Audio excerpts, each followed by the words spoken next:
Joesley Batista, empresário brasileiro, viaja em direção à Venezuela e pede pela renúncia de Nicolás Maduro, enquanto o serviço de inteligência da Ucrânia afirma com todas as letras que militares russos estão sim treinando os venezuelanos para uma guerra contra os Estados Unidos.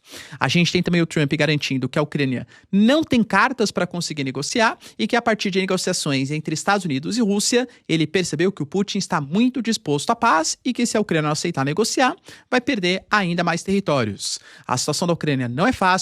A própria Comissão Europeia está numa grande disputa para saber se utiliza ou não os ativos russos congelados, e a gente tem representantes como a Itália, que anuncia uma paralisação do fornecimento de equipamentos para a Ucrânia, e a própria Bélgica colocando que é irrealista, que é fútil pensar que a Ucrânia possa ter algum tipo de chance contra os russos. Enquanto isso, a gente tem também melhores notícias para a Ucrânia em relação à Comissão Europeia vetando o gás russo após 2027 e também Macron indo em direção à China, tentando fazer com que os chineses pressionem os russos por algum tipo de processo de paz. Para finalizar, entender também o que significa a visita que o Putin está fazendo à Índia, visita de 2 dias, para tentar estabelecer algumas relações comerciais. Se vocês querem entender um pouco mais sobre esses assuntos, e muito mais também sobre geografia, geopolítica, atualidades, política, polêmicas, enfim, tudo para você se manter sempre bem atualizado, já se inscreve no canal, deixa seu like e compartilha esse vídeo, que eu, professor Ricardo, conto muito com a sua ajuda. Belezinha? Pessoal, recado rapidinho da nossa grande parceiraça do canal. Galera, ano novo tá chegando, as resoluções para 2026 também, e eu sei que um dos pontos mais importantes é você ter uma autoconfiança, você gostar do que você vê no espelho. Um dos pontos mais sensíveis para isso é a questão da calvície. Aqui no Brasil, por exemplo, 50% dos homens convivem com algum tipo de calvície. Se você tem histórico familiar, esse número sobe para 80%. E olha que eu posso falar como sendo uma prova viva, porque já fui totalmente calvo, claro que eu passei por um processo de transplante capilar, e isso, assim, melhorou demais em ganho de confiança, relação pessoal, até mesmo profissional. Você gostar do que você vê é muito bom para sua vida. Só que, claro, que eu não posso vacilar. Tem meu topetão aqui, ó, bonitinho. Mas eu tenho que tratar para que os fios antigos não continuem caindo e para fortalecer, claro, né, os que foram transplantados. Para isso, eu faço o tratamento com a referência do mercado nacional, que é a Manual. A Manual, você vai lá, entra no site, preenche um questionário de saúde e o médico credenciado vai analisar suas respostas e propor um tratamento de acordo com as suas necessidades. Lembrando que os produtos que você vai utilizar, eles são produzidos em farmácias credenciadas pela Manual. Durante todo o período de tratamento, você pode fazer um acompanhamento online via WhatsApp, e lembrando que vale, tá? Desde os casos menos avançados até os casos mais avançados de calvície. E, aliás, até recomendo, quanto antes você começar o tratamento, melhor. Se você não quiser perder essa oportunidade de já começar o ano novo muito bem, utilizando, cara, o meu cupom que eu vou deixar aqui para vocês, ó, você tem acesso na sua primeira compra a 40% de desconto e frete grátis na sua aquisição. Cara, não perde essa oportunidade. Ah, professor, mas eu tenho muita vergonha porque vão saber que eu estou fazendo um tratamento e tal. Até trouxe para vocês, ó. Vou tapar só pra vocês não virem, né? Sabe agora que eu moro no número 42, ó, mas não sabe exatamente onde é? Aqui é como chega. Cara, olha a descrição. Até nisso a Manual pensa pra você, né? Pra você, caso tenha vergonha de falar que tá fazendo algum tipo de tratamento. Pô, galera, é totalmente discreto, né? Para os seus vizinhos não ficarem bisbilhotando aí o que você tá fazendo da sua vida. Então, se você quer começar o ano novo muito bem, cara, renovar a sua imagem, tenha certeza que contar com a Manual vai ser uma ótima opção pra 2026. Eu uso e recomendo que vocês também o façam. Bom, galera, então bora lá pro vídeo, ó. Como eu trouxe para vocês na introdução, o Joesley Batista, para quem não sabe, empresário, né, dos irmãos Batista, da JBS, que tem uma holding gigantesca aqui no Brasil e que também tem grande atuação nos Estados Unidos com a venda de carnes e tal, já deu alguns pitacos acerca de questões políticas num passado recente. Por exemplo, não é confirmado, mas estima-se que grande parte da pressão que os empresários, tanto americanos quanto brasileiros, fizeram nos governos do Brasil e dos Estados Unidos para que Estados Unidos voltassem a negociar e a gente tivesse uma aproximação, uma química, né, entre o Trump e o Lula, ótimas ligações, elogios mútuos aí, essa intermediação ela foi feita pelo Joesley Batista, pelo poder que a carne brasileira principalmente tem frente ao mercado americano. E agora o Joesley Batista, que alega que não trabalha para nenhum governo, não representa nenhum interesse, somente o seu próprio interesse, teria viajado em direção à Venezuela depois da ligação que aconteceu entre Trump e Nicolás Maduro para pedir pela renúncia do Maduro na Venezuela. As informações dão conta que a reunião aconteceu no dia 23 de novembro e que os funcionários dos Estados Unidos sabiam sim da viagem, mas que o próprio Joesley Batista, ou seja, toda a sua empresa e tal, alega que foi uma viagem financiada pela iniciativa privada, foi uma iniciativa sua, não relacionada a algum tipo de atitude do governo. Cara, eu particularmente desconfio muito, né, que o Joesley Batista teria intercâmbio com o Nicolás Maduro, sem a presença de nenhum governo, para fazer algum tipo de relação diplomática. Não que ele não tenha poder financeiro para fazer isso, claro, né? Mas acho que sim, ele representa interesses tanto dos Estados Unidos como também, claro, do Brasil, tá? Lembrando que, aparentemente, mesmo com os apelos do Joesley Batista, a gente não teve grandes mudanças dos planos políticos de Nicolás Maduro, até porque o ultimato que o Trump tinha feito a Maduro não foi respeitado pela Venezuela. Por isso, o Trump garantiu que operações terrestres vão começar a acontecer em um futuro próximo, bombardeamentos contra a América Latina, não só contra a Venezuela, mas em todos os países que, segundo o Trump, tenham comercializado entorpecentes com os Estados Unidos. O Trump coloca na conta da América Latina a morte de 200 mil pessoas nos Estados Unidos no ano passado por conta do uso de opioides e outros entorpecentes. E o Nicolás Maduro ele demonstra grandes preocupações. Publicamente, ele faz a dancinha, canta Imagine, fala que a Venezuela vai ser um novo Vietnã para os Estados Unidos, mas internamente não é exatamente essa a percepção. Tanto que, por exemplo, a mídia americana coloca que o Nicolás Maduro só nos últimos meses ali, nos últimos dias, aliás, trocou celulares, mudou de casas, tá pedindo muita ajuda, por exemplo, para Cuba, guarda-costas, oficiais, por exemplo, de contra-espionagem, tudo sendo utilizado em esse intercâmbio com Cuba para proteção da Venezuela. Vale lembrar, galera, que além dos cubanos, segundo a Ucrânia, claro que a Ucrânia, a gente tem que sempre ressaltar, né? Tem grande interesse que isso seja verdade, porque a Rússia estaria ajudando a Venezuela contra os interesses americanos. A gente percebe que hoje o Trump está se alinhando muito aos interesses russos. Então, se a Ucrânia divulga a informação que a Rússia está ajudando a Venezuela contra os Estados Unidos, é óbvio que os americanos podem não gostar e fazer algum tipo de retaliação, não exatamente na guerra, mas uma retaliação em relação a postura, né, que tem, por exemplo, no acordo ou na tentativa de paz entre Rússia e Ucrânia. O Serviço de Inteligência delimitou que hoje existem 120 militares russos que estão treinando as milícias bolivarianas e o exército venezuelano, e um general de alta patente ali na Rússia também estaria na Venezuela presencialmente para treinar os militares venezuelanos. Já falei para vocês que a Rússia, sim, tem interesse na Venezuela, a região da América Latina ela é super importante, mas não acho que a Rússia, apesar de já ter ameaçado fazer isso, vai dispor de equipamento de defesa aérea, mísseis e tal. Galera, convenhamos que a Rússia não fez nem isso na Armênia, que tá ali no quintal, e fazia parte de uma aliança militar, vai fazer isso com a Venezuela? Não acho que isso seja verdade, e a China também tem grande interesse. A China que expande os seus investimentos com o Roosevelt Belt, a nova Rota da Seda, principalmente na América Latina, tem no Maduro, se não o principal, pelo menos um aliado importante, e que com certeza não representa os anseios americanos. A China tem muito interesse nos combustíveis fósseis da Venezuela, e claro que não vê com bons olhos uma possibilidade de intervenção dos Estados Unidos na América Latina. Mas agora, evitar uma intervenção, eu particularmente acho que nem Rússia nem China vão. Além disso, galera, tivemos também informações importantes sobre a maneira como Trump enxergou a reunião que aconteceu entre Rússia e Ucrânia. A gente sabe, né, que o Jared, o genro ali do Trump, e também o Steve Witkoff, que é o representante dos Estados Unidos, para as negociações entre Rússia e Ucrânia, viajou em direção à Rússia.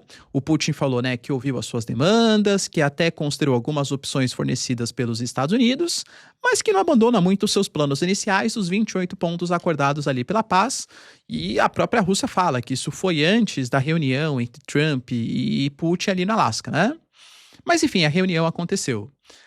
Foi uma reunião de 5 horas, que não trouxe tantos avanços assim importantes, palavras da própria Rússia que garante que não está mais próximo de um processo de paz, apesar de ter ouvido as demandas ocidentais. Mas o que o Trump trouxe é que as deliberações do Jared e também do Steve Witkoff foram muito positivas. O Trump garantiu que a impressão do Witkoff é de que o Trump gostaria de acabar com a guerra. A Rússia agora gostaria de voltar a ter uma vida um pouco mais normal e retomar as relações econômicas com os Estados Unidos. E percebam quantas Várias vezes ele fala isso. A Rússia tem que se aproximar dos americanos, retomar relações diplomáticas. Por quê? Primeiro porque a Rússia tem muitos minerais estratégicos, as chamadas terras raras, e seria super interessante para os Estados Unidos ter acesso a esses minerais, e porque uma aliança entre Rússia e Estados Unidos é muito benéfico para os americanos afastarem os russos dos chineses. Eu até falaria que é uma geopolítica contrária ao que aconteceu na Guerra Fria. Na Guerra Fria, por exemplo, quando China e Rússia, ou a União Soviética à época, começaram a se estranhar, vamos colocar assim, do ponto de vista geopolítico, os americanos se apressaram em retomar as relações diplomáticas na diplomacia do ping-pong, deixaram de reconhecer Taiwan como a China oficial e passaram a reconhecer a República Popular da China. Naquele momento, o interesse de separar os chineses da União Soviética. Hoje eu diria que é o contrário, né? O principal inimigo são os chineses e o interesse de separar os russos dos chineses. O Trump ainda garantiu que foi uma reunião muito boa, que ele vai ver o que acontece e que ele tem uma ideia clara na cabeça. Que quando ele conversou com Zelensky, ele disse que a Ucrânia não tinha nenhuma carta na manga. Ele acha que aquele momento teria sido um momento muito melhor, mas eles, até falando de um tom irônico, né? Em sua sabedoria, decidiram não fazer isso. Agora eles têm muito mais coisas contra. E de fato, a Rússia avança em Kupiansk, a Rússia avança em Pokrovsk, a Rússia avança na região de Donetsk, principalmente com o domínio de Pokrovsk, e os Estados Unidos garantem que não vão mais ficar financiando de maneira indefinitiva os ucranianos. A situação da Ucrânia está muito difícil na frente de batalha. Essa é a grande verdade. Talvez uma grande mudança seria, do ponto de vista financeiro, claro, a aprovação para que os recursos, os bens e ativos russos congelados como sanções por conta das atitudes da Rússia, a invasão que a Rússia fez contra a Ucrânia, pudessem ser confiscados e utilizados para a Ucrânia. A Ursula von der Leyen, que hoje é a presidente da União Europeia, da Comissão Europeia, o Poder Executivo da União Europeia, deixou claro que hoje a União Europeia tem um plano de precisar cobrir com esses ativos e bens congelados cerca de 90%, aliás, 90 bilhões de euros, e que o restante viria pelos parceiros internacionais, ou seja, pelos países individualmente da União Europeia.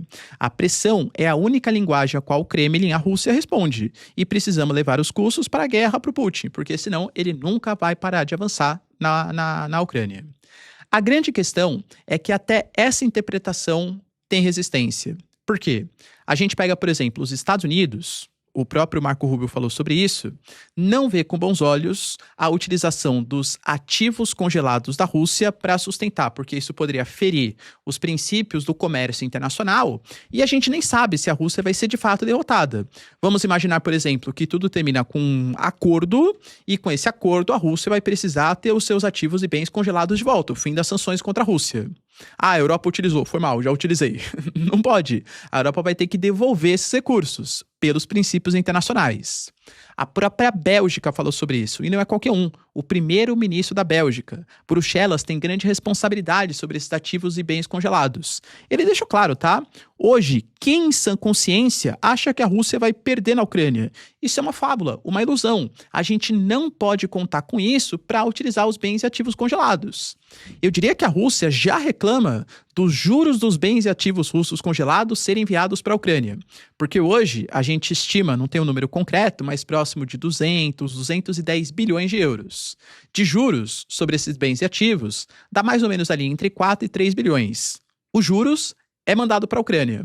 Só isso já é contestado já. Imagina mandar o próprio ativo, o próprio bem congelado para sustentar os ucranianos. Isso seria contra os princípios internacionais. Claro que a Rússia ferir a carta da ONU também é, né? Mas a questão aqui é mais pragmática, exatamente.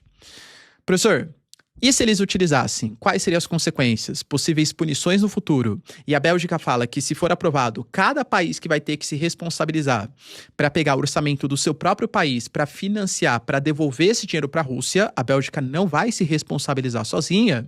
E por mais que tenham 210 bilhões em ativos congelados, a Rússia fala que existem investimentos diretos de países europeus, cerca de 190 bilhões. Se a Rússia vê que não tem uma segurança jurídica dos seus ativos e bens serem respeitados, por que faria isso, por exemplo, com os ativos europeus? Claro que seria uma disruptura no comércio internacional, na legislação internacional, mas a Rússia poderia fazer. A Maria Zaharova, por exemplo, representante das relações exteriores, falou que qualquer ação ilegal com os nossos ativos não vai ficar sem resposta. Já estão em andamentos preparativos para um pacote de medidas retaliatórias. E aí, vou até fazer um questionário aqui para vocês. Você que é velho de guerra aqui do canal, adivinha quem se pronunciou e sempre tem as declarações mais bombásticas? Para quem respondeu, Dmitry Medvedev, vai meu joinha aqui para vocês. Ele, né, galera? Sempre ele. Um dos principais conselheiros de segurança da Rússia e que já foi até presidente do país. Ele falou que o confisco de bens e ativos russos é um casus belli.